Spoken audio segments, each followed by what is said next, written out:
G'day and welcome to episode 3 of the Not So Grey Wanderers Go to Europe.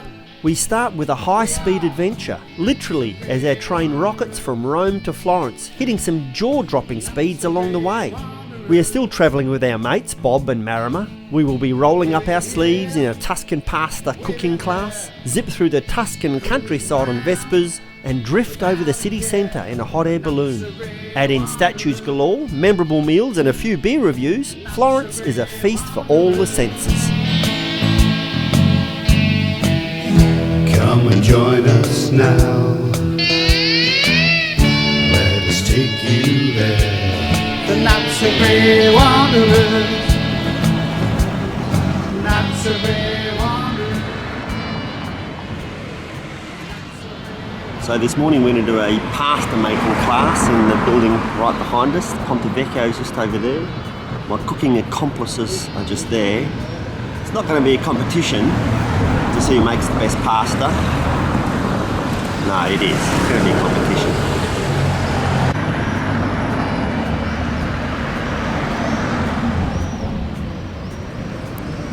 What do you reckon, girls, about the cooking class? Are you excited? Yes. Good answer. Quick too. It's not going to be a competition, is it?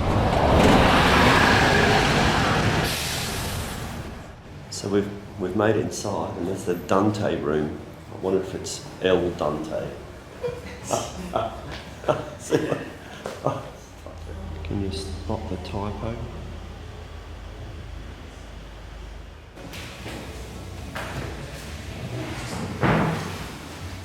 Put them here on your apron that you have behind us if you want to slip it on in the meantime. What do you see? Flour. Yes. Eggs. And that's it. That's all we need to make this type of pasta. But you have to be aware of the fact that in Italy we produce literally dozens of different types of fresh pasta. We're making the classic egg pasta. So we have a small to medium sized egg and 85 grams of 00 flour. So don't? Oh yeah, absolutely. You have to incorporate the flour. Do you want it like a dough? So That's what we're aiming for. Okay. If you're at this stage here, you can put this over and start eating it with your hands on the surface. I'll show you how to do that.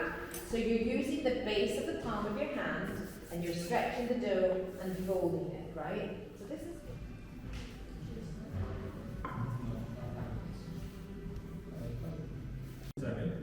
Let's see. Rub it in. And then what you want to do is you want to stretch it and have it this wide and this long. Okay? So you're putting your weight in it and you're just pushing forward, right? Team one. Fettuccine and tagliatelle are more or less the same thing. They differ because there's a different technique that we use. For the tagliatelle, we roll the pasta and we cut it. Tagliare in Italian means to cut. Tagliare, tagliatelle, fettuccine. See? Now, why don't you lay your pasta over this? Leave a couple of inches from the bottom. Lay it over. Yeah, like that. Yes. Lovely. So you're leaving a couple of inches from the bottom. Wait till we demonstrate. Get your rolling pin and start rolling over it. Press gently but firmly. And roll over. Bring it forward. Right up to here. Just roll over it. Okay. And back, press again. Back. Still pressing. And forward. Still pressing. Oops. Okay. Nice. Very nice. Okay. Now, because it's at the top, you can strip it. So why do you strip it?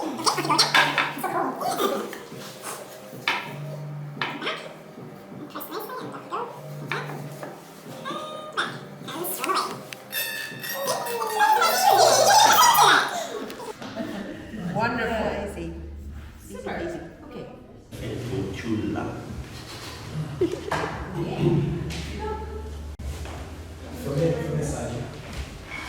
Bravo.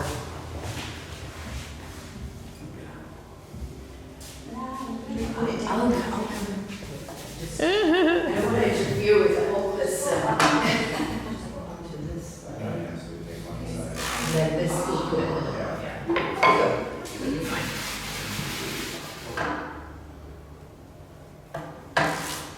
Voilà! Bravissimo! I like that bit the best. Who doesn't? There you go. Bravissimo! Like Guarda! Yay! Oh, the top of it fell off. It's okay. It's fine.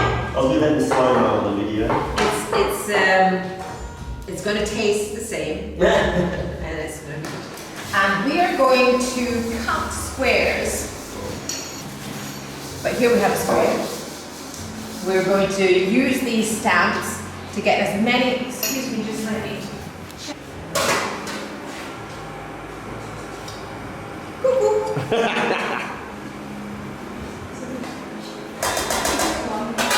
Okay.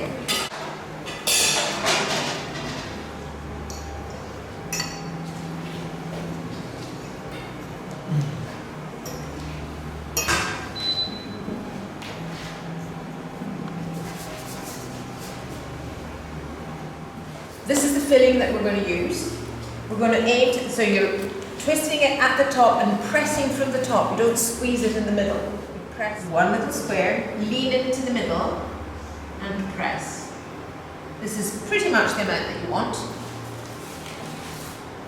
And you're holding it in your hand. Always hold it in your hand because we're using water. You don't want to use water on the surface because it's going to go under your pasta, make it all nasty and soggy, and it's just going to mess it all up. So hold it in your hand, dip your finger in water, and line the sides.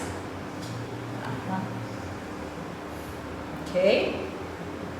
Then you've got one corner here that goes and meets the one opposite, and press. And you're tucking in the filling all round.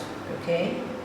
Here, like this. This is a little Napoleon's hat, but we're not interested in that. You're going to flip it round, make a little dent here. You've got two wings that you bring forward and overlap and press. And here is a little Robin Hood hat. Oh. Okay. Press it into it. There, that's fine. That's enough. Fine. Yeah, that's fine. That's fine.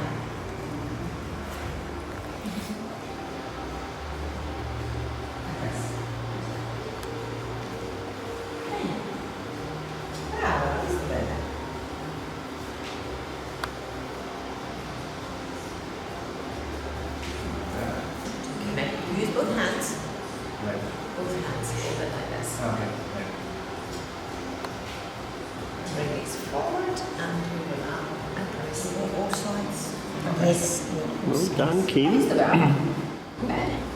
Some people are more artistic than others. The final products are a lot better than mine. But what are they called? Messy hats. Cappellacci. Cappellacci. Messy hat. And here we have the sauce for our filled pasta. This is unsalted butter with fresh sage and dried sage added to our sauce. Cheers. Cheers, everybody. Cheers. Salute, Kim. Kim. Cheers, guys. Do we neck it? So we're adding two very basic ingredients to our pasta sauce. What do you these? So I've got a little heat up going under this now. For the pasta, what do you want? The coarse sauce? Or do you use the coarse sauce? No, I've used regular salt now.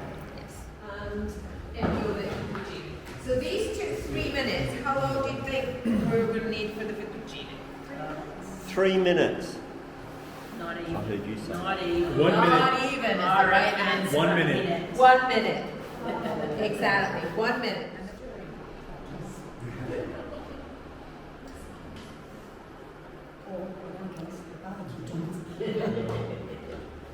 Now, normally you would see advertisements, photographs of plates with white pasta and dollop of sauce on top. We don't do it that way. What you do is you put your pasta in the saucepan with the sauce. I had cereal.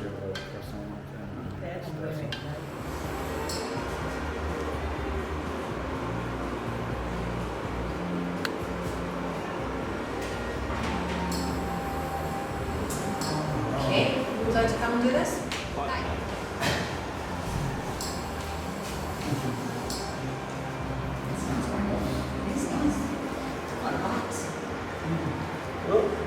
What's happened? I've messed it up. No, you got it. You're But taking you're taking everybody everybody else's. That's what's happening. Oh, that's terrible.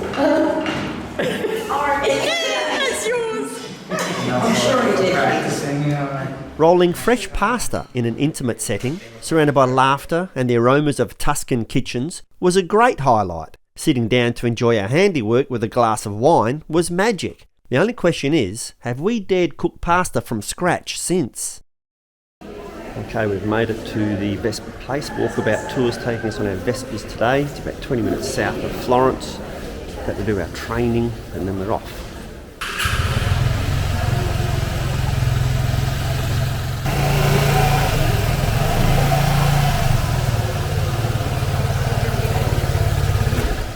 Much more reliable than braking system, all of them are ABS. I think to the left, the most important one, the rear brake. One that I use the most. It's a common way to use them. Are you ready, Kim? No, I'm nervous. You're ready to ride the hog? I'm nervous. How hard can it be? Today we shift gears into the Florence Vespa tour, Tuscan hills and Italian cuisine. We start with a safety briefing, and as Marima struggles to fit her helmet, Yeah, can't even put the helmet on. good, we continue our training with a few shaky test rides up and down the driveway. The weather isn't perfect for riding the Tuscan streets on machines we aren't familiar with, but we push through the training as this is a once-off adventure.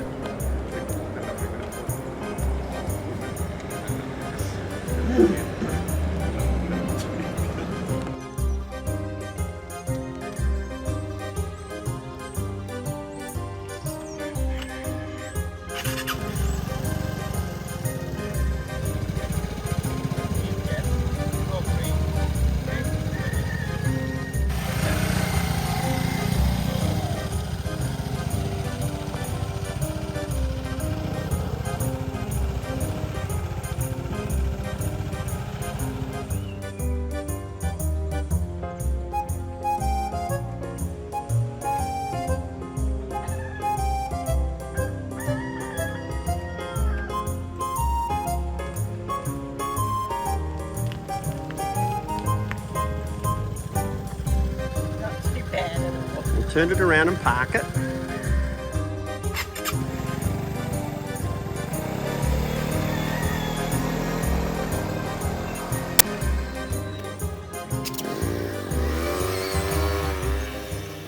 We will soon be rolling out through tree-lined avenues towards Piazzale Michelangelo and the Church of San Gimignano El Monte. But the training has to be done and the tour leader confident in our abilities before we can carry on. Unfortunately, Marima's confidence wasn't good, so she climbs aboard the tour leader's Fiat 500 where she stays warm and dry.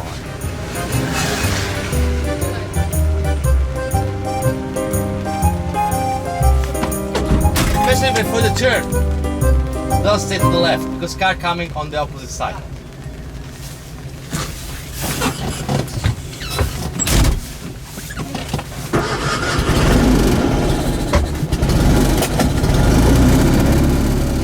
The countryside unfolds in a way that feels timeless.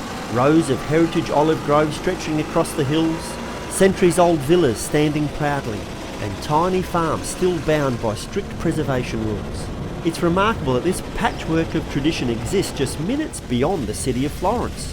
Even with rain dripping from our helmets, the ride was alive with scents of wet earth, the sounds of scooters buzzing in the side of the rolling Tuscan hills.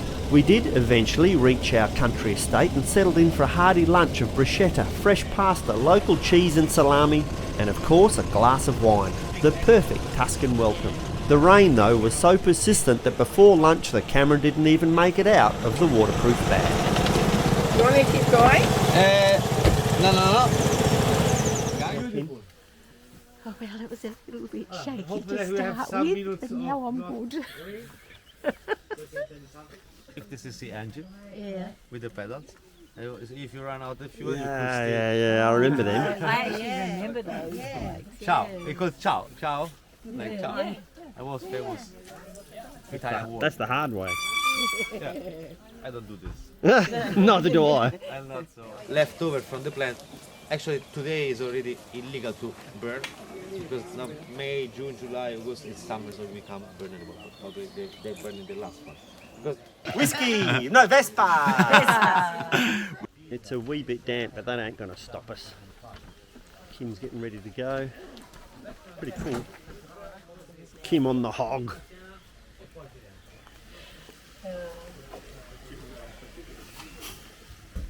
What is it? Rattles a bit, does it? Yeah. You want to be up here at sunset. You should be.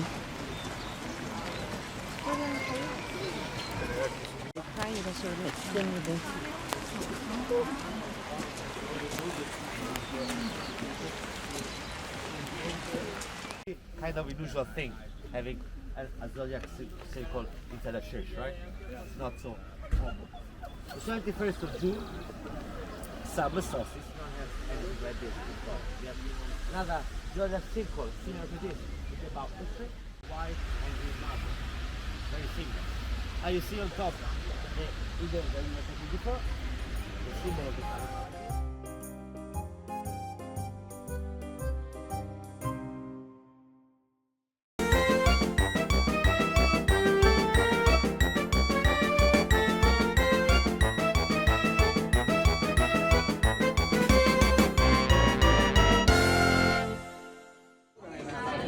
So we've come to a restaurant that's been recommended by our Airbnb host. This is the Trio Terrazza. Very busy. And it's a house beer. It's a Marietti house beer lager. So looks like it's got a bit of head on the top, which is nice. Thank you. Yeah, it is. Sorry. It goes on YouTube. There's no aroma. We'll give it a crack.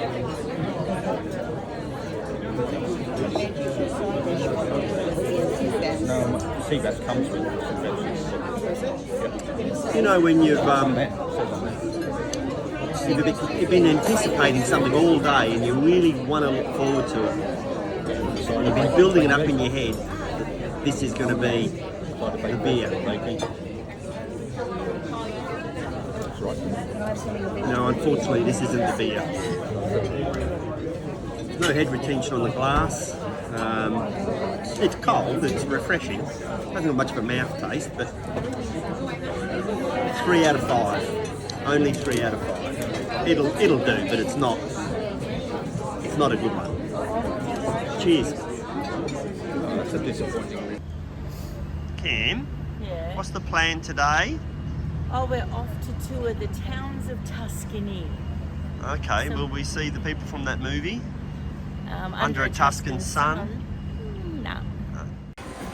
So we are meeting here, Piazza Salimbeni. The name of this place is Piazza Salimbeni. We are meeting at 5:12, so 11:55. Nosotros encontramos aquí, Piazza Salimbeni, a las 11:55. Take pictures. So Bob's now giving us the tour.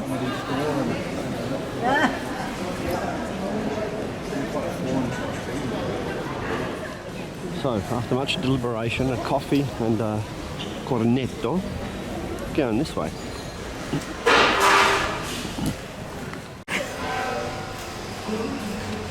It's a long ride, you've got to be refreshed. Pity that tree's in the way, that'd be a good shot. Is that a cypress tree? These are the questions. If you can identify that tree, put it in the comments below.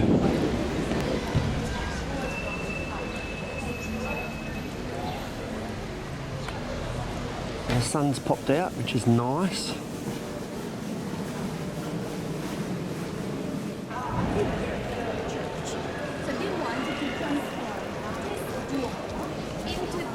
As we walk around Siena, the old buildings loom large. Stone walls built centuries ago, facades that whisper stories of medieval power.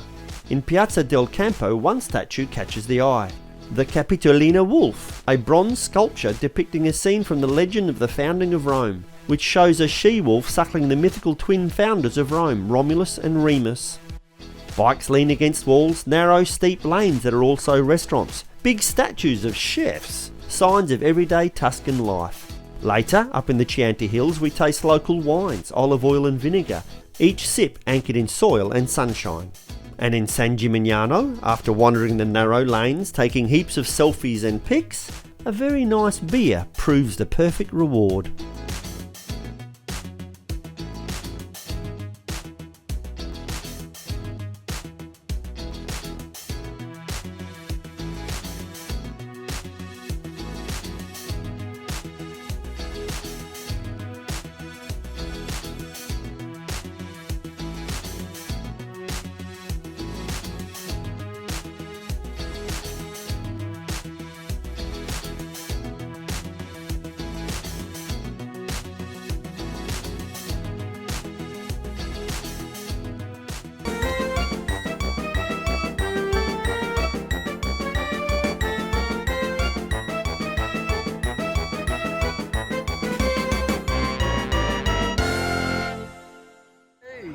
Okay, so we're having a beer up here in the towered city of San Gimignano, something like that.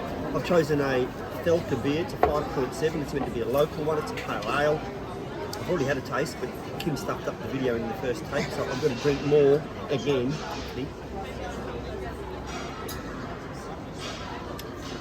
And like I said before, the fruitiness, the smell, the aroma, the head retention, the colour, this is as close to my perfect beer as I get. I drink pale ale in Perth. This is the closest I've had in Italy. That's a 5 out of 5. It's beautiful. Cheers.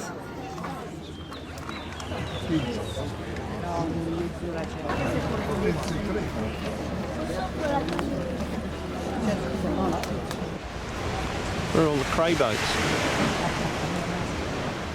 Today we are striking out on our own as Bob and Marima head off on their own adventures. We departed Florence early, bound for the magical Cinque Terre. Soon we're aboard a local train hugging the shoreline, bound for the famous coastal towns. We visited 3 of the 5 towns, Monterosa, Vernazza and Manarola, each one clinging to steep cliffs that plunge dramatically to the sea. Our first stop is Monterosa, the largest of the 5 villages. Houses seem to balance precariously over booming waves and black rocky outcrops, while terrace gardens climb skywards like ladders. Narrow stairways wind between cafes and tiny piazzas, perfect for pasta lunches, gelato tastings and cappuccinos by the water's edge. The salty air and fresh sea breeze settle the soul. Italy at its most captivating. It's quite busy down here, and this is the off-season. And there's heaps of people around.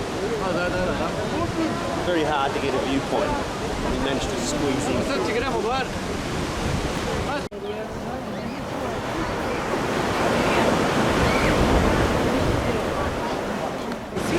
Okay, so we're heading off to that tunnel over there. We've had our lunch and tour guide Kim has pointed out there's some people swimming.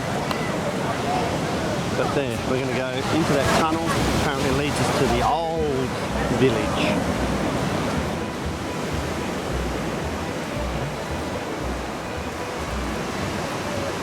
There's a person there balancing rocks on themselves, and I don't know why.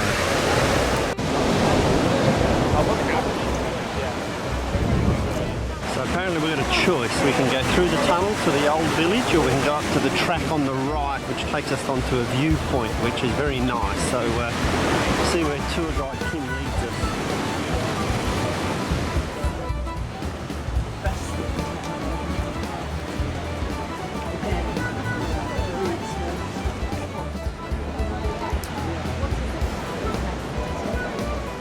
So this is the old village.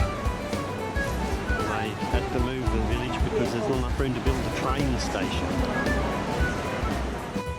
Tour guide Kim says it's time to walk in there. Let's see what's on offer.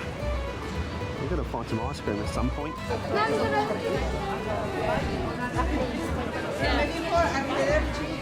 The what? The pine organ. Oh, yeah. Behind the cross there. That's here in full swing.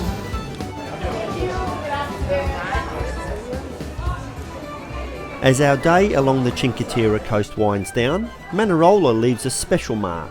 Its stone walls decorated with sea creature motifs, a nod to the fishing heritage that shaped these villages. Between browsing the little shops, indulging in creamy gelato and gazing out over the restless ocean, it's easy to lose track of time. A truly lovely way to spend the day, though in reality, one day barely scratches the surface. More time here would have been perfect. So after a little bit of a stuff about this morning, nearly got there late. They've changed locations to depart from, so they're in the field there setting up. And this will be our fourth balloon ride. This one is... So there's only 4 of us in this, 4 paying passengers in this one. And we're going to be flying over Florence, down the river hopefully, if all goes well.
Oh, how cool is this?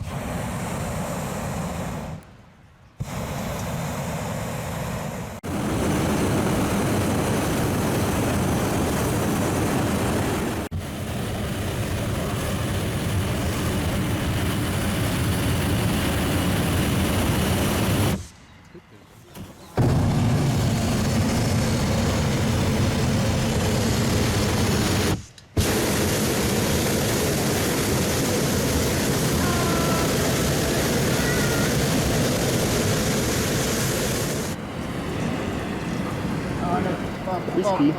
Whiskey? Whiskey? Whiskey.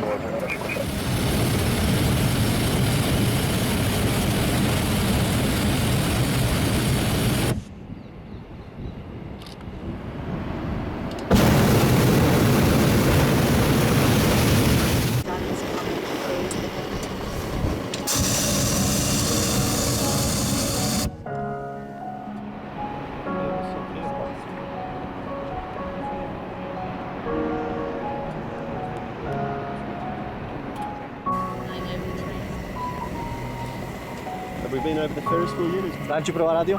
Ferris wheels just Le cascine qua si vedo sopra San Casciano lì. Ah, penso sia I pallucchini perché io sono basso adesso, sono valle. Plenty of top here. So we're at 13 knots. What was the other one? 97, 98. Track. That's right.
Yeah, oh yeah. Stanno male. No, bello.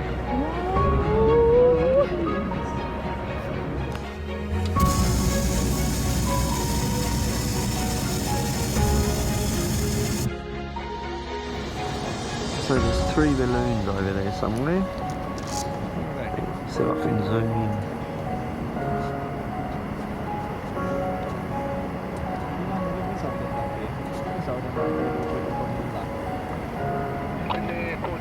Quelle colte all'acqua, vero? No. Sì, siamo proprio in direzione dell'altra. There's one of them. There's 2 of them. There we go. And there's 3. Ora mi voleva abbassare un po' sulla città, no?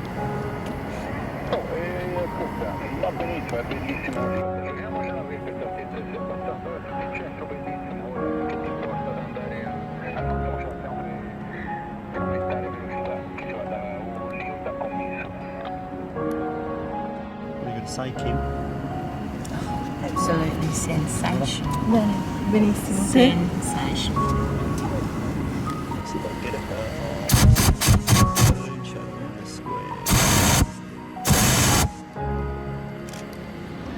It's getting very low. Yeah. Or we're going up, one of the two. He might be stable.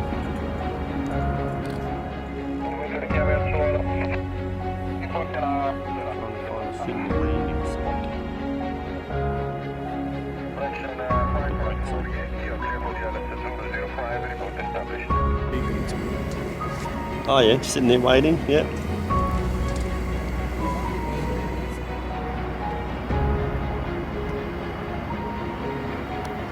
So that might be down.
Torni l'ingresso di qua va bene uguale, se no tu fai il giro da dove torni.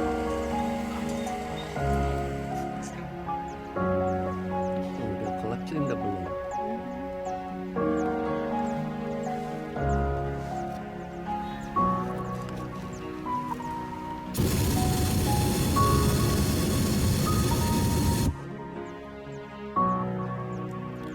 Al buon top. Oh, okay. Yeah.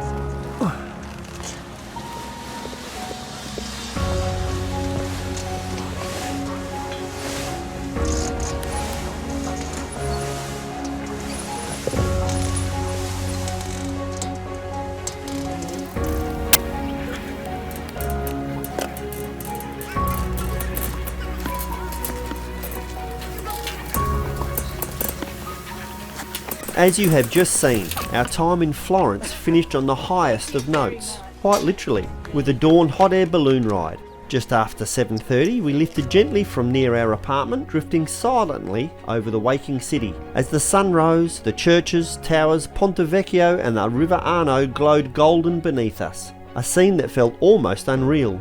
From above we heard the river's rush, horns echoing through the streets and the city coming alive. The landing had its thrills, a little close to the trees and power lines, but soon we were celebrating with champagne, flaky pastries, cured meats and cheese. Floating over Florence was pure magic, the most perfect way to close our unforgettable days in Tuscany. And some more silly selfies.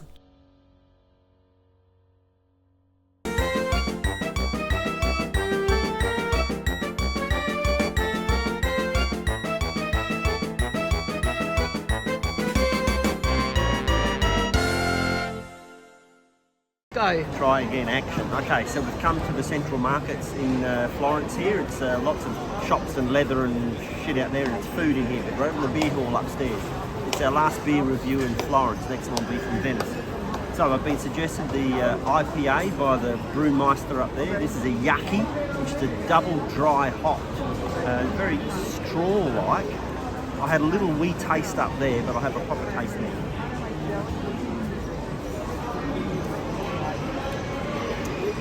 Definitely a pale ale. It's not as strong as the Colonial that I rank everything on, that I start everything on. It's very drinkable, it's very crisp.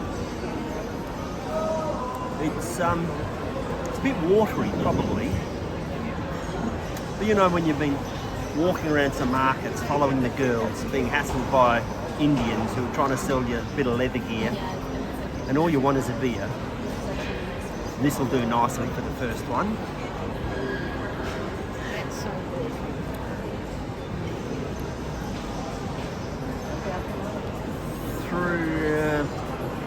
3.8. It's nearly a 4, but it's better than a 3.5. 3.8 out of the 5 stars. Cheers. What a joy Florence has been. From the messy joy of pasta making and a cheeky glass of Chianti, to riding Vespas through the Tuscan countryside, exploring ancient hilltop towns, and soaking up the colour and energy of Cinque Terre. And of course we'll never forget floating above Florence at dawn in a hot air balloon. Truly unforgettable. But the adventure doesn't stop here. Next we're heading to Venice with its canals, bridges and charm around every corner. Stick with us, it's going to be magic.